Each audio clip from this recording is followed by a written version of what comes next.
할렐루야. 오늘 여러분과 함께 믿음의 성도로서 함께 만나 예배드리게 너무 반갑습니다. 그동안 우리 뵙지 못했던 우리 샤론, 우리 속해, 또 장로님, 또 권사님 오늘 약속하셨어요? 오늘 약속한 듯이 다 오셨는데 우리 원 권사님 특별히 오늘 연락하신 걸 봐요. 오늘 반상이 오늘 하신답니다. 잘 오셨습니다. 그동안 우리가 염려 때문에 우리가 권면을 못 드렸는데 오늘 다 오셔서 감사를 드리고요. 오늘 여러분과 함께 회복은 교회 공동체를 통하여 라는 제목으로 하나님의 은혜 말씀 같이 나누길 원합니다. 오늘 젊은이가 차량 정비를 배우기 시작을 했습니다. 그래서 일을 해보니까 이제 타이어도 갈고 브레이크 패드도 갈고 웬만한 건 이제 스스로 고칠 수 있게 됐어요. 그래서 다 낡은 차를 사가지고 자기가 수리를 해서 타고 다닙니다. 그러다가 먼 장거리 여행을 떠나게 되었는데 그만 가다가 이 차가 엔진이 갑자기 서버리는 거예요. 그래서 갓길에 대놓고 거기에서 수리를 하려고 그러는데 뭐 대책이 없어요. 그런데 좀 있다 보니까 한 노인이 와가지고 어르신이 와서 자기가 곤경에 처해 있으니까 도와주겠다고 하는데 이 젊은 정비사가 괜찮다고 그러면서 그 계속 차 수리를 하는데 역시나 고칠 수가 없었던 거예요. 그 노인이 보다 못해서 와서 내가 도와드리다 하면서 본넷을 열고 엔진을 다시 한번 이렇게 수리를 한 몇 분 정도 하는데 시동 걸어보라고. 그랬더니 시동이 걸리기 시작하는 거예요. 젊은이가 아유 어르신 고맙습니다. 감사합니다. 고맙습니다. 인사했더니 뭘 괜찮습니다. 저는 이 차를 만든 헨리 포드입니다. 여러분 차를 만든 사람은 차를 제일 잘 알아요. 그래서 그 차를 젊은 정비사가 고칠 수 없었던 것을 그 엔진을 만든 사람, 차를 만든 사람은 고칠 수가 있었다고 하는 이야기입니다. 여러분 마찬가지로 사람을 만드신 분이 있습니다. 바로 하나님이십니다. 그래서 하나님은 우리 인간을 제일 잘 아시고 제일 잘 회복시키시는 분이십니다. 출애굽기 15장 26절에는 이런 말씀이 있습니다. 너희가 너희 하나님 나 여호와의 말을 들어 순종하고 내가 보기에 의를 행하며 내 계명에 귀를 기울이며 내 모든 규례를 지키면 내가 애굽 사람에게 내린 모든 질병 중 하나라도 너희에게 내리지 아니하리니 나는 너희를 치료하는 여호와시니라. 여러분 하나님은 치료하시는 분이시고 회복시키시는 분이십니다. 육신의 질병만이 아니라 우리의 영혼과 마음도 고치시고 회복하는 분이십니다. 예수님께서 이 땅에 오셨습니다. 왜 오셨습니까? 그것은 세상의 모든 질고와 삶의 슬픔을 짊어지려고 오신 거예요. 그러므로 아무리 우리 개인과 직장과 나라에 마라와 같은 쓴 물이 우리를 덮는다 할지라도 하나님께 기도하면, 전능하신 분에게 기도하면 그 문제가 해결되고 회복하는 역사가 분명히 나타날 줄 믿습니다. 흉악한 죄를 지었다 할지라도 하나님께서는 그를 용서하시고 깨끗게 하시는 분이, 심지어는 그 나라와 그 땅까지도 고치시는 분이십니다. 역대하 7장 14절 말씀에는 우리를 고치시며 땅을 고치시는 말씀이 있습니다. 내 이름으로 일컫는 내 백성이 그들의 악한 길에서 떠나 스스로 낮추고 기도하여 내 얼굴을 찾으면 내가 하늘에서 듣고 그들의 죄를 사하고 그들의 땅조차도 고치리라. 오늘 여러분 이 말씀 믿습니까? 아멘. 이 말씀에 아멘 해야 합니다. 여러분 이게 믿어지지 않으면 신앙생활을 할 수가 없어요. 강도라 할지라도 주홍빛 같은 죄라 할지라도 하나님 깨끗게 하실 수 있습니다. 죄인인 나를 구원하셨습니다. 이 믿음으로 우리는 여기까지 서 있는 것입니다. 고치시는 하나님, 회복시키는 하나님. 회복은 병원에 있는 환자에게만 적용되는 게 아닙니다. 날마다 삶을 사는 우리에게도 회복이 필요하고 신앙적인 면에서도 회복이 필요합니다. 특별히 죄를 지음으로 하나님의 형상대로 지어진 우리의 모든 형상들이 다 일그러져 버렸어요. 하나님께서는 그 형상이 다시 회복되기를 원하시는 것입니다. 믿음에 대한 고백, 주님을 향하는 우리의 마음이 날마다 새롭게 변화되고 회복되는 역사가 우리 믿음 가운데 나타나기를 주의 이름으로 축원합니다. 여러분, 오늘은 회복 시리즈 세 번째입니다. 첫 번째는 하나님의 마음은 회복의 마음이라, 회복하시길 원한다. 두 번째 우리 시리즈는 하나님께서 실패 가운데서도 우리를 다시 일으키시고 회복시키신다. 그리고 오늘 말씀은 그렇다면 그 회복은 어디에서 하나님께서 행하기를 원하시는가라는 그런 초점을 가지고 나누길 원하는 겁니다. 그 회복은 바로 교회 공동체를 통하여 하나님께서 역사하신다라는 것을 함께 나누고자 하는 것입니다. 교회가 소중한 것은 바로 하나님의 회복이 이곳에서 나타나기 때문입니다. 이제 정정하겠습니다. 교회 공동체가 소중한 것은 하나님의 진정한 회복이 교회 공동체를 통해서 이어지기 때문인 것입니다. 이제 코로나 소리만 들어도 한숨이 코로 나옵니다. 얼마나 코로나 뉴스만 틀면 사람 만나도 코로나 때문에 정신이 없습니다. 코로나가 이 세상에 끼친 영향력은 우리 세계 2번 났던 세계대전보다, 그리고 어떤 질병보다 더 큰 영향력을 가져두셨어요.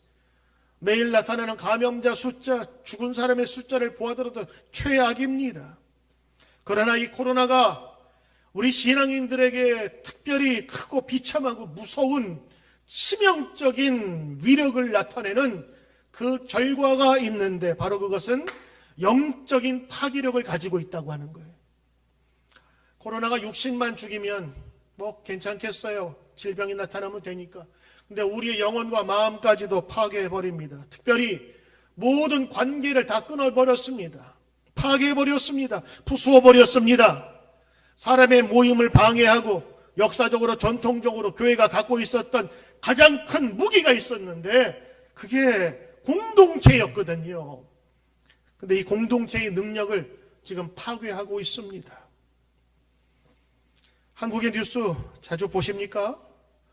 몇 번 보다가 열받아가지고. 특별히 한국에서는 이 감염 확산을 막기 위해서 교회의 정기적인 예배를 다 금지한다고 발표를 했어요, 총리가. 정기적인 예배는 뭐냐? 주일 예배, 새벽 예배, 수요 예배, 이런 정도? 나머지 소그룹, 흔히 말해서 속회, 목장, 기도회, 큐티 나눔, 성경 나눔, 수련회, 이거 다 금지입니다. 이거 어기면 벌금 때려 맞는 거예요. 요즘에는 교회뿐만이 아니라 참여하는 사람들 벌금을 매긴다고 하니까 이게 굉장히 심각한 문제가 된 거예요. 엊그제 뉴스 보니까 어느 한 구청장이 이 교회 모임 신고하면 상금 준다고 그 포상금까지 걸었어요. 그래놓고 9월 달에 퀴어 축제라고 아세요? 동성애자들이 큰 시청광장 같은 데 모여가지고 축제하는 거예요. 거기 막 팬티 같은 거 입고 막 서로 막 엉겨가지고, 그거는 또 해도 괜찮다고. 이 기준이 없어져 버렸어요. 그래서 이것을 가지고 종교 탄압이라고 부르는데, 이유가 뭐냐? 천주교와 불교는 뺐어요. 교회만 지금 그렇게 되는데, 그렇다고 교회가 많이 감염되어 있느냐? 인구수, 신도수 대비하니까 0.057%밖에 안 되는데 이걸 지금 막겠다고 하는 거예요.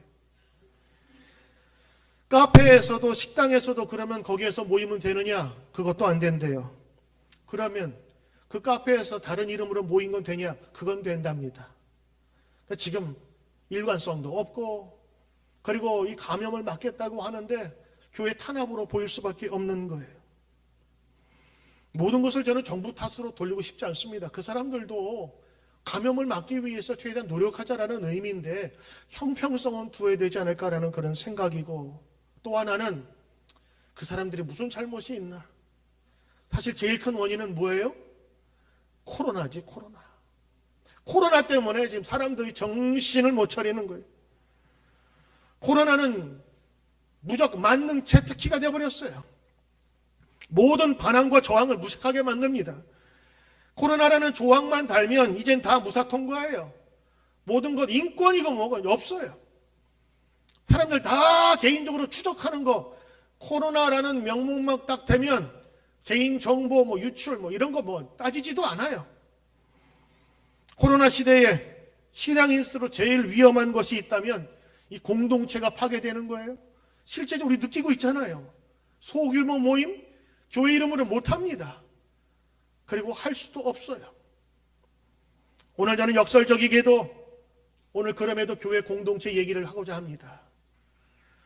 예수 그리스도의 십자가와 부활의 한 사건이 한 역사적인 사건과 시대의 한 모습으로 끝나는 것이 아닌 지금 우리까지 계속 이어오게 된 데는 교회 공동체가 그것을 이끌고 온 거예요.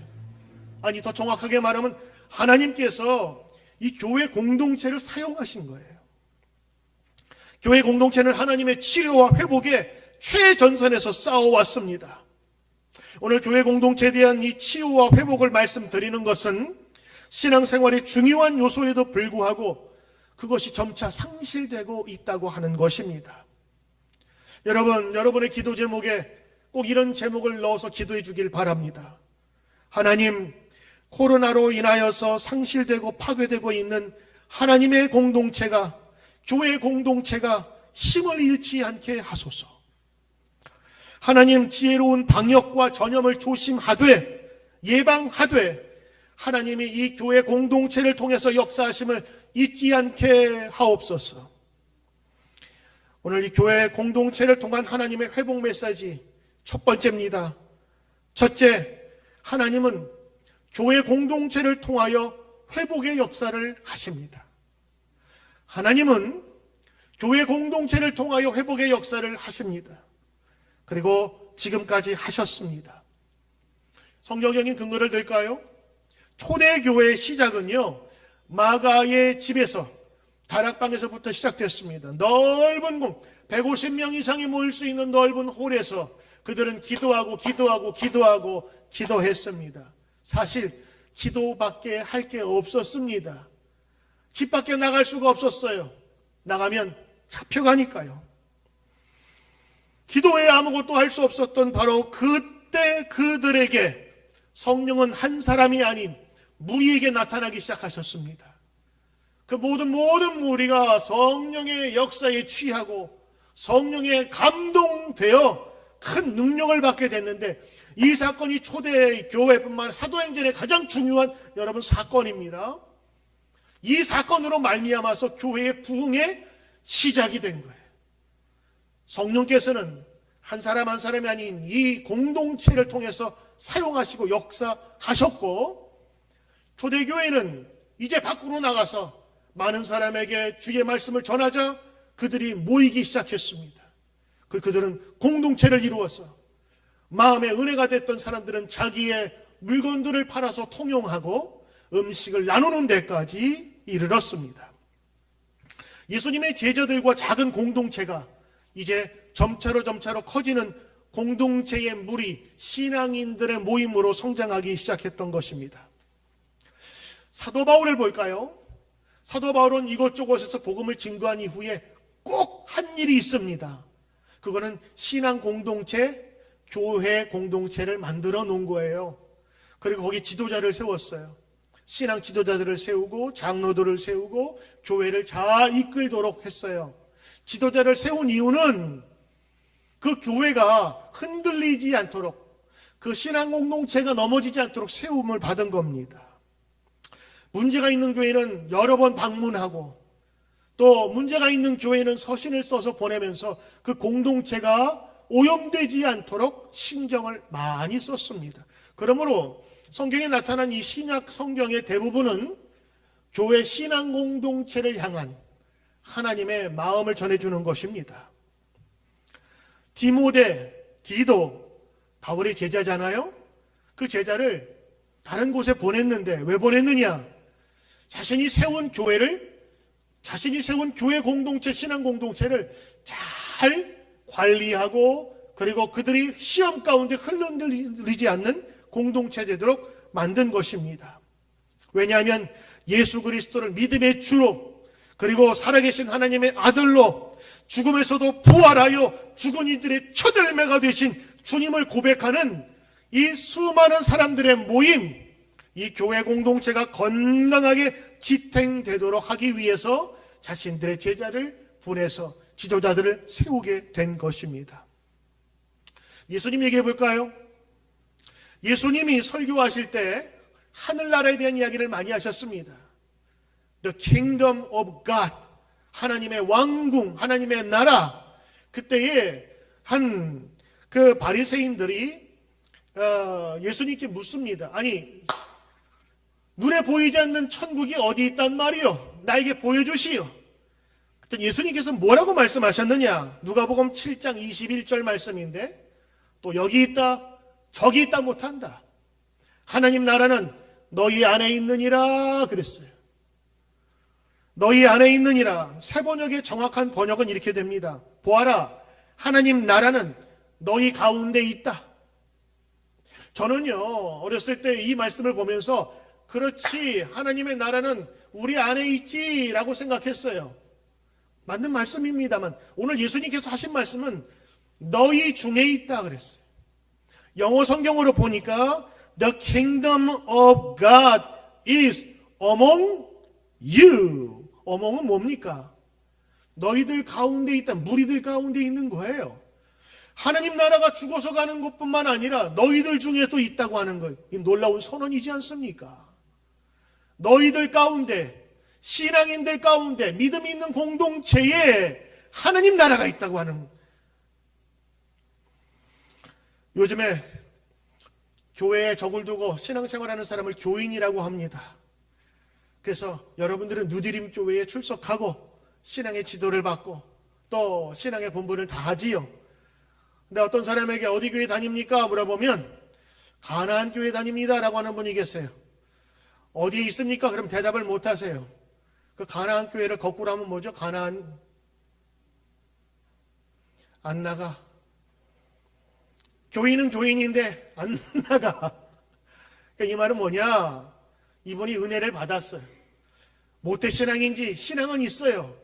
근데 교회 가봐야 귀찮고 만나기 전에 또 만나야 되고 그래서 안 나가. 신앙은 있는데 인터넷 보면서 혼자 생활하는 교인을 가나안 교인이라고 합니다. 여러분, 하나님의 만남은 개인적일 수 있어요. 그러나 그 개인적으로 경험하고 체험한 신앙인이 함께 모이는 무리, 바로 교회 공동체가 있음을 기억해야 합니다. 흔히 말하는 어느 교회는 우리가 말하는 교회 공동체라기보다는 건물을 이야기할 때가 많습니다. 흔히 말하는 건물이 아니라 교회는 교회 공동체를 의미합니다. 우리가 예배드리는 이곳 뉴드림 교회라고 우리가 부르지만 우리가 이 한인교회가 들어오기 전에는 미국 교인들, 미국 오랫동안 이곳에서 예배드렸어요. 그 교회 이름이 뭔지 아세요? 커뮤니티 처치입니다. 미국 사람들은 교회 이름에 커뮤니티를 많이 집어넣어요. 한 개인이 아닌 하나님의 백성들이 함께 모이는 커뮤니티입니다. 이 지역사회에 있는 사람들이 함께 모여서 드리는 face to face, 서로 교제가 있고 서로 커뮤니케이션이 있는 그 모임, 교회 공동체라고 하는 거예요. 교회의 특징을 얘기해 주는 것이죠. 그렇습니다. 예수 그리스도의 구원을 사모하는 성도들의 공동체는 중요합니다. 특별히 코로나 시대는 더 중요합니다. 우리도 모르는 사이에 점점 소멸하는 교회 공동체의 소중함을 우리가 함께 지키도록 우리는 기도해야 합니다. 여러분, 저희 집 그 귀퉁이에는 우리 성도님 한 분이 저에게 준 그 고추 묘종이 있어가지고 거기다가 심었어요. 근데 저도 옛날에 고추 심어봤지만 고추가 잘 자라기 위해서는 그냥 심으면 되는 게 아닙니다. 먼저 여러분 비료줘야 돼요. 깻묵이라든지 개분, 닭똥이라든지 이거 줘서 거기를 풍성하게 해준 다음에 심은 다음에는요, 그 밑에 있는 자라나면 잎사귀를 제거해 줘야 되는 거예요. 그러면 얘가 죽기 살기로 살겠다고 쭉쭉 올라옵니다. 고추도 많이 열고요. 그냥 이만한 고추가 그냥 이만큼씩 막 자라는 거예요. 그런데 고추가 크면요, 꼭 헤어져야 될 게 있습니다. 거기에다가 이렇게 나무를 매달아서 거기 묶어줘야 되는 거예요.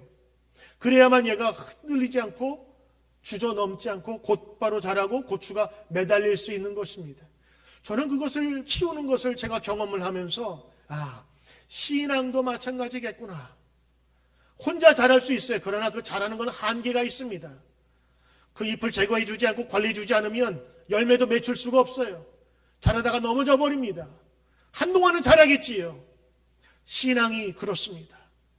혼자 믿는 신앙, 그것도 훌륭하지만 하나님께서는 신앙 공동체를 통해서 회복하도록 만들어 주신 것입니다. 그러므로 교회는 소중한 하나님의 우리에게 맡겨주신 귀한 회복의 장이요, 회복의 마당인 것입니다. 두 번째, 하나님은 이 교회 공동체를 통해서 지금도 회복하시고 일하십니다. 여러분, 교회는 완벽하지 않습니다. 그렇습니다. 완벽하지 않지만, 온전하지 않지만 하나님은 이 온전치 않은 교회 공동체를 사용하십니다. 교회는 완전하지 않습니다. 왜냐하면 천사들이 모인 곳이 아니기 때문입니다. 그래서 교회를 병원으로 비유를 합니다. 병원은 아픈 사람이 오는 곳입니다. 교회는 죄인들이 오는 곳입니다. 그래서 이 죄인들이 씻음받고 낫고 회복되고 그래서 건강한 모습으로 살아가는 것, 이것이 바로 하나님의 뜻이요, 우리 교회의 존재 목적인 것입니다. 치료받고 나와서 건강한 사람들이 있는 반면에 치료받아야 될 사람들도 함께 오는 곳, 그것이 교회입니다. 교회는 여전히 아프고 상처 입은 자들이 겉으로 보면 훨씬 다 나은 것 같은데 속으로는 골마 있는 사람들이 있는 것이 바로 교회입니다. 그래서 상처를 받거나 줄 수도 있는 것입니다. 교회에서 시험 들었다는 말을 많이 하죠. 왜 이렇게 시험을 많이 치르는지 시험 많이 봅니다. 이 말은 예수님에게 실망했다는 뜻이 아니에요. 교회에서 함께 예배드리는 사람들에 의해서 실망받고 상처받았다는 거죠. 아픔을 겪었다라고 하는 것입니다. 이게 무슨 교회야? 교회가 세상보다 더 못해. 누가 교회를 이렇게 만들었어? 라고 많은 사람들이 이야기하면서 때로는 신앙생활 하다가 교회를 떠나는 분도 있어요. 가슴이 아픕니다. 주님께서 원하셨던 것은 치료받고 회복되는 것인데 상처받고 떠난 영혼을 보면 주님께서 얼마나 슬퍼하시겠어요. 누가 저에게 교회에서 상처받을 수도 있다 물어본다면 저는 이렇게 대답합니다. 당연합니다. 왜냐하면 교회는 상처받은 사람들, 치유받으려고 오는 사람들의 모임이기 때문에 자기보다 더 큰 상처를 받은 사람 옆에서는 상처받는 거예요. 그러나 여러분, 우리가 병원을 여러 번 가는데 병원에서 의사가 기분 나쁘게 한다고 병원 안 가는 사람이 있습니까? 신앙생활도 마찬가지예요. 상처와 시험이 있을 수 있어요. 그러나 그 교회 공동체는 하나님께서 우리에게 주신 회복의 장소요, 만남의 기회인 것입니다. 이걸 아셔야 돼요. 프랑스의 한 교회 앞마당의 해시계에는 이런 문구가 써 있다고 합니다. 라틴어인데 볼레란트 봄네스 울티마 네카트, 해석을 하면 모든 사람은 상처만 주다가 마지막엔 죽는다, 이렇게 써 있대요. 아니, 교회 앞에 성경 문구가 써 있어야지 왜 이런 말 써놨을까, 그런 생각도 하게 되는데 제가 이 말을 곰곰이 생각해 보니까 이런 생각이 드는 거예요. 세상에 많은 사람들은 상처를 주는구나, 그리고 상처를 받을 수밖에 없구나. 심지어는 교회에서도. 또 두 번째 드는 생각은 상처받은 사람들이 오는 곳이 교회구나. 교회 와서 보니까 모든 사람은 상처 주다가 죽는데요. 그 말에 공감하잖아요. 어떤 의미에서 보면 교회는 상처받은 사람들이 모이는 곳입니다. 상처받은 분들이 와서 치료받는 곳이고 회복하는 곳입니다. 그런 의미에서 이 라틴어는 우리에게 희망을 제공해 주고 있습니다. 교회 공동체는 너나 나나 할 것 없이 다 용서받은 죄인들입니다. 그러기에 상처가 많을 수밖에 없습니다. 상처의 자국이 많을 수밖에 없어요. 그러나 교회 공동체는 상처 많은 사람이 있음에도 불구하고 상처와 실패를 겪는 일들이 치유되고 회복되는 곳이 되어야 합니다. 여러분, 어떤 교회가 좋은 교회입니까? 라고 물어본다면 여러분은 어떤 교회라겠어요? 좋은 설교자가 있는, 좋은 건물과 시설이 좋은 교회, 좋은 프로그램이 있는, 요즘에는 식사가 잘 나오는, 여러분 선택의 기준은 다르겠지만 저는 좋은 교회의 기준은 좋은 성도들이 많이 있는 곳이 좋은 교회라 저는 생각합니다. 그곳에서 말씀의 양육을 받은 아주 양질의 치료받고 상처를 치유받은 그 치료자들이 그곳에 많았을 때에 상처 입은 사람도 그곳에서 회복되는 거예요. 말씀으로도 회복되지만 성도들의 교제 가운데서도 회복되는 것입니다. 저는 우리 자녀를 놓고 기도해요. 근데 저는 이렇게 기도합니다. 하나님, 우리 자녀들이 앞으로 장성해 가면서 좋은 교회 공동체를 만나게 해주세요. 좋은 신앙 갖는 것은 물론이지만 좋은 공동체를 만나야 합니다. 좋은 신앙이 있다고 해서 신앙이 오래가는 것 아닌 것 같아요. 혼자 믿는 신앙은 독선적일 수도 있고 내가 변해도 그것을 교정해 줄 아무런 방책이 없어요. 성경을 자인숙적으로 자기에 맞게 해석을 해도 그것이 틀렸다 얘기해 줄 수 있는 사람이 없습니다. 그러나 신앙 공동체는 달라요. 함께 모여서 함께 이야기하고 치유받고 말씀으로 회복되는 역사가 나타나는 겁니다. 코로나가 얄밉고 미운 것은 이러한 치유와 화해의 장인 이 만남과 교회 공동체를 다 해체해버렸다니까요. 심지어는 교인들 스스로가 모이지 않으려고 그래요. 저는 오늘 여러분들이 같이 예배드리면서 참 감동하고 감격해요. 이렇게 많이 오셨고 예배를 사모하고 성전을 사모하시는구나. 우리 주변의 교회 목사님들 얘기 들으니까 50%를 넘기기가 어려운 교회도 많더라고요. 안 나가요. 그리고 그게 오히려 이제는 자랑스럽게 당당하게 여겨지는 거예요. 심지어는 직분자도 마찬가지고. 우리 자녀들이 하나님 안에서 잘 성숙된 교인들 가운데서 함께 자라는 교회 공동체를 만나게 해주십시오.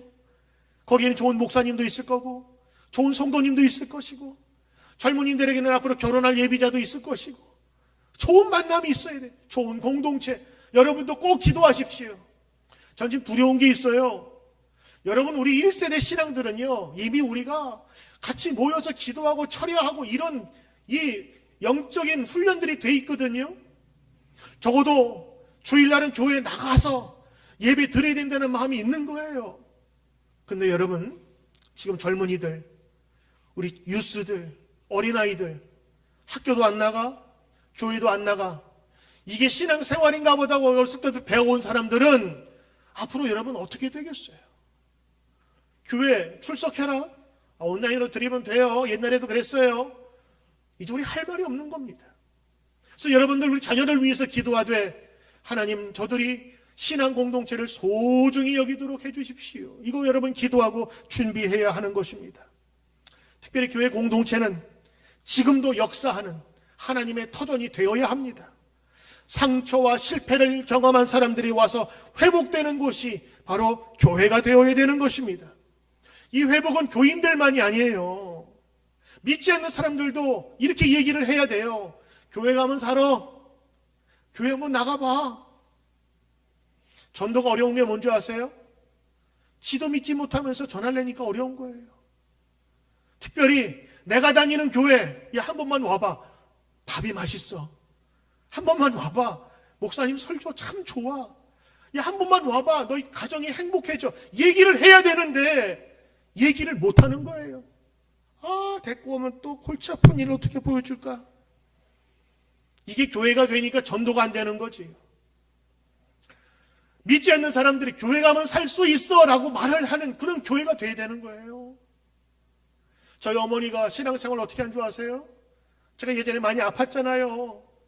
아픈 자식을 두니까 그 부모가 염려가 되면서 걱정하고 있었던 차에 어떤 약을 써도 안 듣는 바로 그때의 옆집 할머니가 세대 교회 나가봐. 교회 가면 세대가들 살아.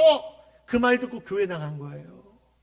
지금 들으면 야, 그 말 듣고 교회 나갈까 싶지만 의사, 약, 한약, 양방 다 다녀도 낫지 않는 그 질병을 둔 아들을 둔 엄마는 지푸라기 하나 잡고 싶은 마음으로 교회 가면 산다는 말에 교회 가기 시작한 거예요. 그리고 치유받고 회복됐잖아요. 그 연약하던 제가 지금 이렇게 여러분 앞에 서 있지 않습니까? 코로나도 하나 안 걸리고. 여러분, 교회 가면 삽니다. 이 말씀이 우리 가운데 나타나야 되고 믿지 않는 사람들도 그렇게 얘기할 수 있는 교회가 되어야 되는 교회. 교회가 무엇을 생색내며 자랑하겠어요? 교회 수, 인원수, 교회 평수, 교회 시설, 프로그램? 아니요, 그건 다 자랑할 게 아닙니다. 우리의 자랑은 바로 이곳이 하나님의 역사하시는 곳이고 회복되는 곳입니다. 이 교회 공동체를 사랑합시다. 여러분, 이런 고백이 있어야 되는 것입니다. 성경 사도행전을 보시면 읽어보면 아시겠지만 교회 공동체가 완전하지 못합니다. 거기 보면 구제 문제 때문에 서로 싸우는 문제가 나와요. 파벌이 있어요. 그리고 아나니와 삽비라는 교회에서 죽었어요. 그것도 헌금 내다가. 나쁜 일이 아니네요. 은혜 받고 자기 물건 팔아서 헌금을 내는데 그 헌금 내는 게 다가 아까워서 절반 줄여서 냈다가 성령에 의해서 죽었단 말이에요.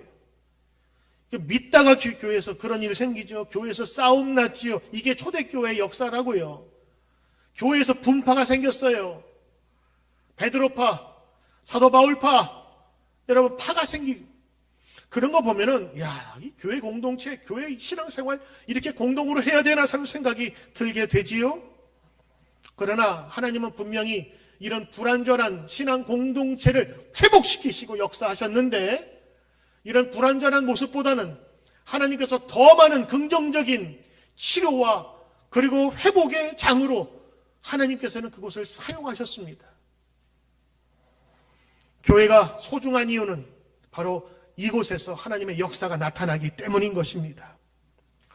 교회가 소망이다, 교회가 희망이다 하는 말은 교회 공동체가 그러한 이 재생의 능력, 재활의 능력이 있다고 하는 것입니다. 가장 어두웠던 시절에도 주님이 말씀하신 성령은 무리들에게 나타나셨어요.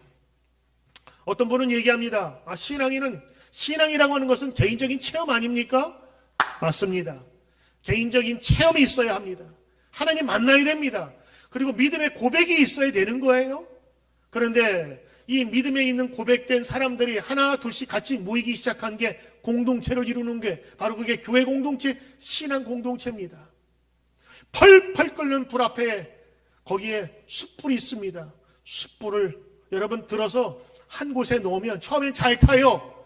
그러나 얼마 같지 않아서 그 불이 꺼집니다. 근데 그 불 속에 들어있는 숯불은 꺼지지 않습니다. 꺼진 것처럼 보여도 그것에는 아주 은근한 열기가 아주 오랫동안 지속이 돼요. 왜? 서로의 힘을 붙여주기 때문인 것입니다. 여러분, 신앙생활 혼자 할 수 있어요. 그러나 제가 경험해 본 바 오래 못 갑니다. 그리고 가더라도 때로는 잘못 갈 수 있어요. 그래서 신앙 공동체는 불완전할지라도 그 속에서 역사하시는 하나님의 은혜가 있음을 우리는 기억해야 합니다. 코로나로 점차 사라지고 잊혀진 기억만으로 남겨버릴 수 있는 교회의 회복의 사명을 마음에 담고 우리 기도하는 저와 여러분 되시길 바랍니다. 세 번째입니다.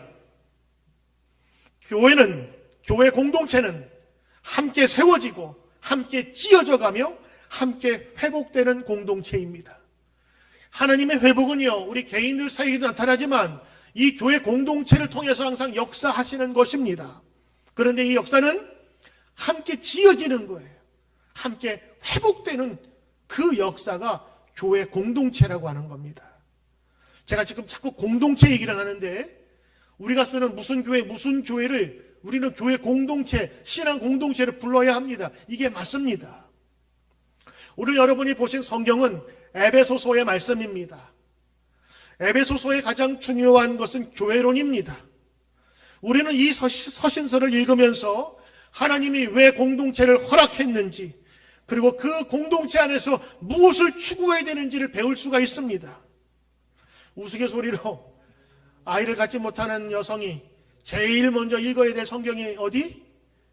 에베소서라고 하는 그런 얘기도 있는데, 여러분, 에베소서는 진짜 신앙 공동체에서 생명을 탄생시키는 그런 이야기들을 해주고 있는 거예요. 왜냐? 그 당시에 에베소서의 교회의 교인들은요, 믿은 지 얼마 안 됐어요. 초신자들이에요. 그러니까 교회가 뭔지도 모르고 신앙생활이 뭔지 모르는 거예요. 그냥 우상에게 절하고 무당에게 가듯이 자기가 필요하면 기도하고 복채주고 전 보는 정도로 알았던 거예요. 근데 사도 바울이 보니까 그게 아니었거든요. 신앙은 믿음 공동체 안에서 해결이 된다는 것을 지금 말씀해 주고 있는 거예요. 그러면서 오늘 이제 믿은 지 얼마 안 되는 사람들, 이 사람들은 생각이, 아니 왜 불편하게 믿는 저 유대인들과 같이 예배를 드려야 돼? 불편한 마음으로 공동체에 가느니 나는 안 나가겠다라고 하는 사람들에게 오늘 주시는 메시지예요. 아, 나는 불편해서 교회 안 나가. 그냥 나 혼자 인터넷으로 예배드리면서 신앙생활 할래. 이런 사람들에게 주시는 메시지라고요. 오늘 사도 바울은 두 가지로 얘기를 해요. 하나님의 교회의 모습, 교회 공동체의 모습은 무엇이냐? 첫째, 예수 그리스도께서 우리에게 주셨다는 것인데 두 가지 모형으로 생각합니다. 첫째는 가족의 개념으로 생각하는 거예요. 교회는 가족입니다. 두 번째는 22절부터까지 22절까지 말씀으로 보면 교회 공동체는 지어져 가는 성전의 개념으로 얘기하고 있어요. 두 개입니다. 여러분이 함께 사랑하고 사모하고 모이는 이 교회의 두 가지 설명입니다. 비유입니다. 첫째, 가족입니다. 여러분 19절 말씀인데 제가 읽을게요. 그러므로 이제는 너희는 외인도 아니야, 이방인도 아니야, 오로지 하나님의 시민이다, 하나님의 성도다. 그러면서 다시 한번 아이덴티티를 줍니다. 너희는 하나님의 권속이라. 권속이란 말은 패밀리란 뜻이에요. 하우스 홀드라고 그랬는데 하나님의 백성, 가족이라는 뜻입니다. 이 신앙 공동체는 가족입니다.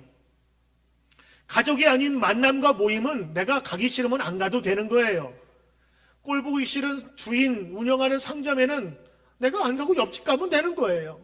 근데 가족은 그러냔 말이에요. 가족하고 문제가 있다고 안 들어가면 돼요? 안 돼요. 여러분 잘 아시잖아요. 어떻게든 다시 한번 관계를 회복해서 만나야 되는 것이 가족이란 말이에요. 에베소 교인들이요, 여러분들이 이제는 외인이 아니라 하나님의 백성이라면, 하나님의 성도라면 영적인 하나님의 가족이 되었다라고 하는 거예요. 이 가족은 1인 가족, 핵가족이 아닙니다. 대가족이에요.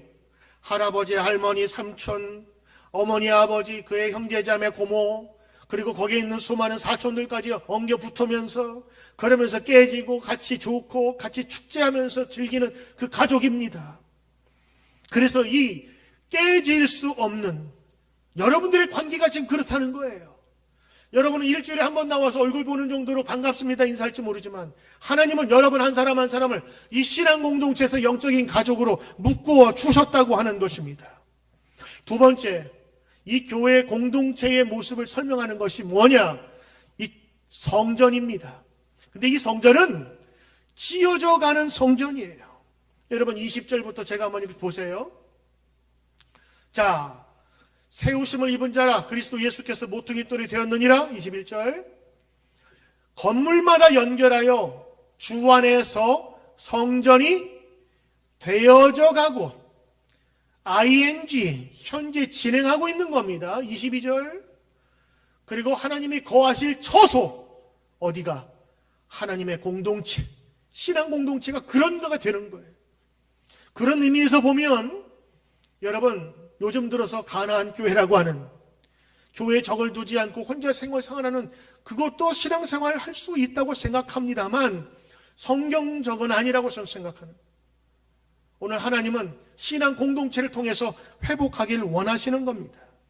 특별히 오늘 20절에 보면 기초가 나옵니다. 무슨 기초냐? 사도들과 선지자들의 터 위에. 무슨 말이게요? 사도들은 한 곳에 있었느냐? 한 시대가 아니에요. 사도들, 선지자들 시대마다 있었어요.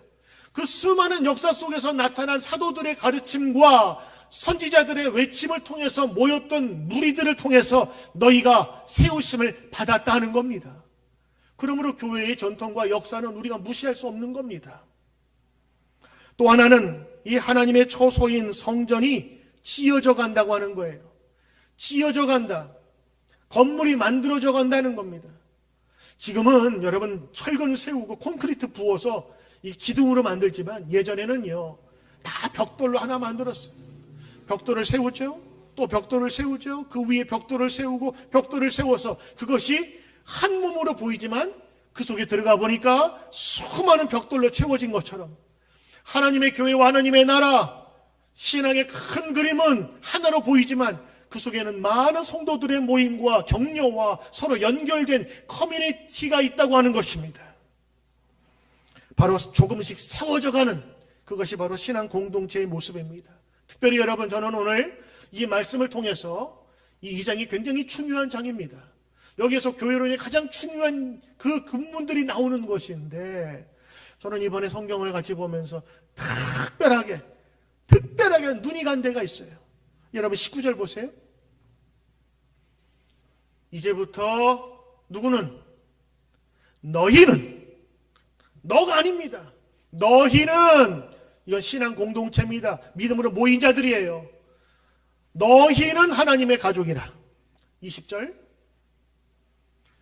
너희는 사도들과 선지자의 터 위에 세우심을 입은 자들이라. 21절. 너희는 서로 연결, 서로. 그 서로라는 것에 너희의 상관관계가 있는 겁니다. 22절. 너희도 성령 안에서 거하실 처소가 되고 함께 지어져 가느니라.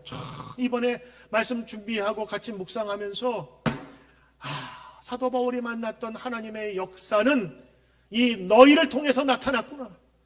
우리를 통해서 나타났구나. 그게 뭐예요? 신앙 공동체입니다. 믿음의 공동체입니다.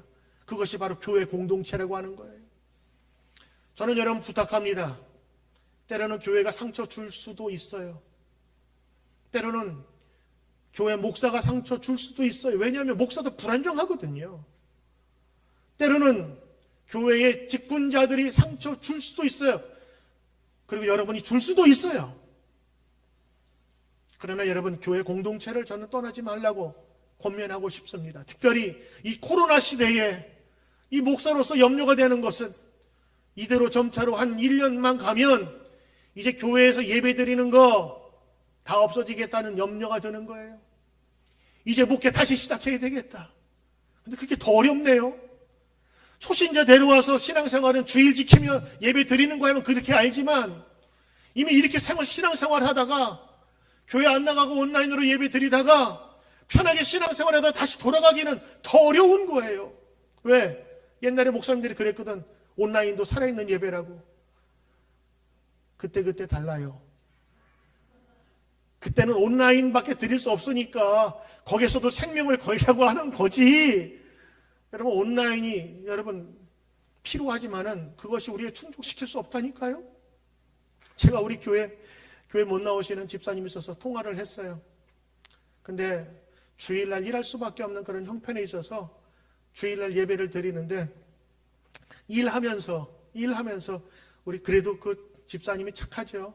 우리 11시 예배 그를 틀어놓고 그 말씀을 듣는 거예요. 근데 그분 얘기가, 목사님, 이게 예배를 드린 건지 예배를 본 건지 잘 모르겠대요. 그분의 얘기는 그거예요. 내가 지금 예배를 이렇게 드렸지만 이게 하나님 기뻐하시는 온전한 예배가 되지 않은 것 같다고 그 불편한 마음을 얘기하시더라고요. 맞아요. 저는 여기 와서 예배 드리는 것도 온라인도 중요합니다만 하나님께서 원하시는 것이 있다면 여기나 혹은 온라인이나 괜찮아요. 지금 상황에 있어서는 우리가 어떤 모습으로든 하나님께 나가야 되니까. 그러나 우리가 지금 중요하게 생각하는 거는 교회 공동체가 훼손돼서는 안 되는 거예요. 교회 공동체가 소중하다는 것을 우리가 인식하고 기억해 나가야 되는 것입니다. 사랑하는 성도 여러분, 교회는 생명이 있습니다. 주의 말씀에 능력이 있습니다. 그리고 회복이 나타납니다. 오늘 그 회복은 교회 공동체를 통해서 역사하신다는 것을 우리가 함께 기도하면서 이 교회 공동체의 소중함을 함께 나타내시기를 주의 이름으로 축원합니다. 기도하겠습니다. 하나님 아버지, 너희는 이라고 말씀한 것, 너희는 성도들이요, 너희는 세우심을 입은 자요, 너희는 연결된 자요, 너희는 예수님과 함께 지어져가는 성전이다 말씀하신 것처럼 우리 교회가, 신앙 공동체가 이러한 모습으로 성장하게 도와주옵소서. 독선적이고 개별적인 신앙이 아닌 함께 지어져가는 교회가 되게 하옵소서. 감사드리며 예수 존귀하신 이름으로 기도드리옵나이다. 아멘.